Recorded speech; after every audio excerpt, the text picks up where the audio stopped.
Joseph commanded the servants in charge of his house, fill the men's sacks with as much food as they can carry, and put each man's money in the top of his sack.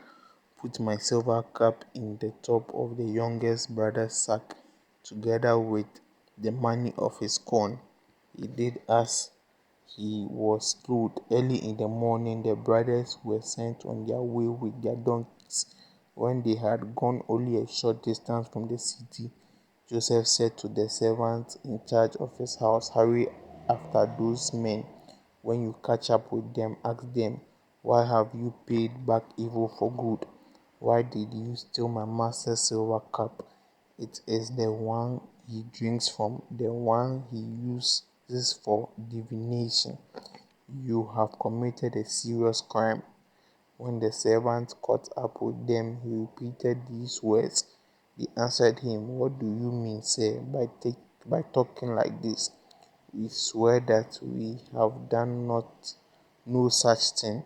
You know that we brought back to you from the land of Canaan the money we found in the top of our sacks. Why then should we steal silver or gold from your master's house? Sir, if any of us is found to have it, he will be put to death, and the rest of us will become your slaves." He said, "I agree, but only the one who has taken the cup will become my slave, and the rest of you can go free." So they quickly lowered their sacks to the ground, and each man opened his sack. Joseph's servants searched carefully, beginning with the eldest and ending up with the youngest, and the cup was found in Benjamin's sack. The brothers tore their clothes in sorrow, loaded their donkeys, and returned to the city. When Judah and his brothers came to Joseph's house, he was still there. They bowed down before him and Joseph said, "What have you done? Didn't you know that a man in my position could find you out by practicing divination? What can we say to you, sir?" Judah answered, "How can we argue? How can we clear ourselves? God has uncovered our guilt. All of us are now your slaves, and not just the one with whom the cup was found." Joseph said, "Oh no, I could never do that. Only the one who had the cup will be my slave. The rest of you may go back safe and sound to your father." Judah went up to Joseph and said, "Please, sir, allow me to speak with you freely. Don't be angry with me. You are like the king himself.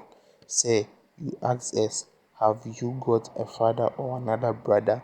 We answered, 'We have a father who is old and a younger brother, born to him in his old age.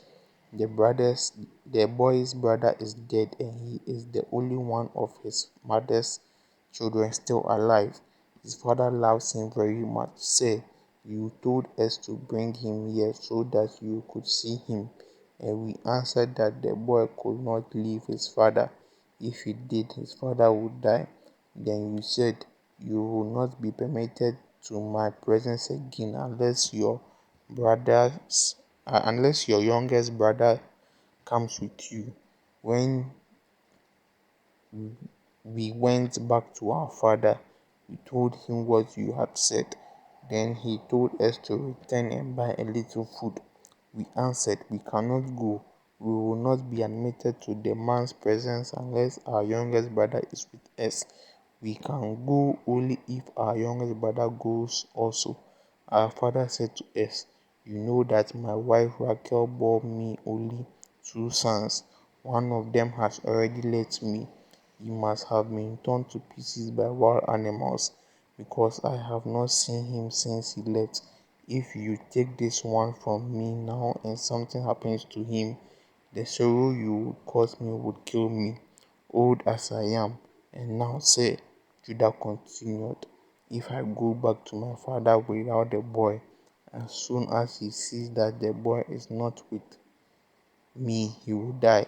His life is wrapped up with the life of the boy, and he is so old that the sorrow we would cause him would kill him. What is more, I pledge my life to my father for the boy. I told him that if I did not bring the boy back to him, I would bear the blame all my life. And now, sir, I will stay here as your slave in place of the boy. Let him go back with his brothers. How can I go back to my father if the boy is not with me? I cannot bear to see the disaster come upon my face.